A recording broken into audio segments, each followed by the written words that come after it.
മലയാള mini screen പ്രേക്ഷകരുടെ പ്രധാനപ്പെട്ട പ്രിയപ്പെട്ട പരമ്പരയാണ് ഉപ്പും മുളകും. 10 വർഷത്തിലേക്ക് കടന്നെങ്കിലും ഇന്നും പലർക്കും ഉപ്പും മുളകിനോട് പ്രത്യേക അടുപ്പമുണ്ട്. അടുപ്പത്തെ വീണ്ടും തുടങ്ങിയ പരമ്പര കൂടുതൽ പ്രേക്ഷക പ്രീതി പിടിച്ചുപറ്റി മുന്നേറുകയായിരുന്നു. എന്നാൽ 3-ാം സീസണിലേക്ക് എത്തിയപ്പോൾ ഒട്ടേറെ നിർണായക മാറ്റങ്ങളും സീരിയലിന് ഉണ്ടായതും ശ്രദ്ധേയമായ കാര്യങ്ങളിൽ ഒന്നാണ്. നിലവിൽ മുൻ സീനുകളെ പോലെ പ്രധാന കഥാപാത്രങ്ങളെ ബിജു സോപാനത്തിന്റെയും ബാലു, നീലു, സാരംഗിനെയും നീലുവിനെയും വല്ലപ്പോഴും പോകുന്നു എന്ന നിലയിലാണ്. അടുത്തു കഴിഞ്ഞ കുറച്ച് ദിവസം എപ്പിസോഡുകളാവട്ടെ ഇരുവരുടെയും അഭാവം വലിയ രീതിയിൽ തന്നെ ചർച്ചയാവുകയും ചെയ്തിരുന്നു.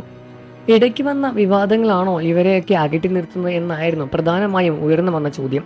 ഇപ്പോഴത്തെ ബാലുവും നീലുവും തിരികെ വരുമെന്ന ബന്ധപ്പെട്ട ചോദ്യത്തിന് മറുപടി നൽകി രംഗത്ത് വന്നിരിക്കുകയാണ് സീരിയലിലെ പ്രധാന കഥാപാത്രം അവതരിപ്പിക്കുന്ന രോഹിണി രാഹുൽ.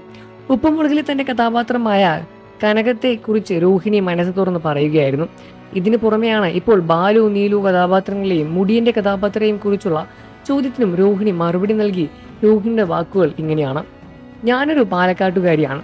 പഠിച്ചത് പാലക്കാട് വിക്ടോറിയ കോളേജിലായിരുന്നു. പിന്നെ IT മേഖലയിൽ ബംഗളൂരുവിലും ചെന്നൈയിലും ജോലി ചെയ്തു. ഒരു വർഷത്തിൽ തന്നെ കാലത്ത് എല്ലാവരും അറിയുമായിരുന്നില്ല. ജാതകവും ജ്യോത്സ്യവും ഒക്കെ എന്തൊക്കെയോ പറഞ്ഞിട്ടുണ്ടായിരുന്നു. ജോലി ചെയ്യണം, മുകളിലേക്ക് പോകണം എന്നൊക്കെയായിരുന്നു നമ്മുടെ മനസ്സിൽ. അല്ലെങ്കിലും അച്ഛനും അമ്മയും പറയുന്നത് എതിർക്കാറില്ല. ആളുകൾ തന്നെ തിരിച്ചറിയുകയാണെങ്കിൽ ഭയങ്കര സന്തോഷമുണ്ട്. കുഞ്ഞു മക്കളാണ് കൂടുതലും കനക ആൻറ്റിയല്ലേ എന്ന് ചോദിച്ചു വരുന്നത്. തമിഴിലൊക്കെയാണ് അവർ സംസാരിക്കുക. ബാലു, നീലു എന്ന കഥാപാത്രങ്ങളെ ബന്ധപ്പെട്ട് അവർ തിരിച്ചു വരുന്നതിനെ കുറിച്ച് എനിക്കിപ്പോൾ ഒന്നും കൃത്യമായി അറിയില്ല. പക്ഷെ അവർ എന്തായാലും വരുമെന്ന് തന്നെയാണ് പ്രതീക്ഷ.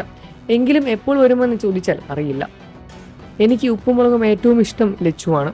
എനിക്കൊരു മർദിനി ഫാമിലിയാണ്. ആള് ഭയങ്കര സിമ്പിളാണ്, അടിപൊളിയാണ്. ഞങ്ങൾ തമ്മിലുള്ള ബന്ധം അതുപോലെയാണ്. എല്ലാവരും നല്ല ആൾക്കാരാണ്. വളരെ നല്ല അടുപ്പവുമാണ് എല്ലാവരോടൊപ്പം ഉള്ളത്. ഈ സെറ്റിൽ ഒത്തിരി മിസ് ചെയ്യുന്ന ആളാണ് വിഷ്ണു. നല്ല അടുപ്പമായിരുന്നു.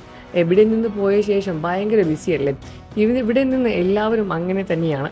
അതിനുശേഷം ഭയങ്കര ഉയരങ്ങളിൽ എത്തും. അവൻ വരുമായിരിക്കും എന്നാണ് എനിക്ക് തോന്നുന്നത്. എനിക്കതെങ്കിൽ കൃത്യമായി പറയാൻ പറ്റുന്നില്ല എന്നായിരുന്നു രോഹിണിന്റെ മറുപടി. ഉപ്പും മുളകും പ്രേക്ഷകർ എല്ലാവരും തന്നെ ഇരുവരുടെയും തിരിച്ചു വരാൻ വേണ്ടി കാത്തിരിക്കുകയാണ്. നിങ്ങൾക്ക് ഉപ്പുമുളകും ഇഷ്ടമാണോ എന്ന കാര്യം വീഡിയോയ്ക്ക് താഴെ കമൻറ്റ് ചെയ്ത് പറയുക. വാർത്തകളും വിശേഷവും എത്രയും പെട്ടെന്ന് അറിയാൻ നമ്മുടെ വീഡിയോ ഒന്ന് ലൈക്ക് ചെയ്ത് ചാനൽ സബ്സ്ക്രൈബ് ചെയ്ത് സപ്പോർട്ട് ചെയ്യണം ഫ്രണ്ട്സ്.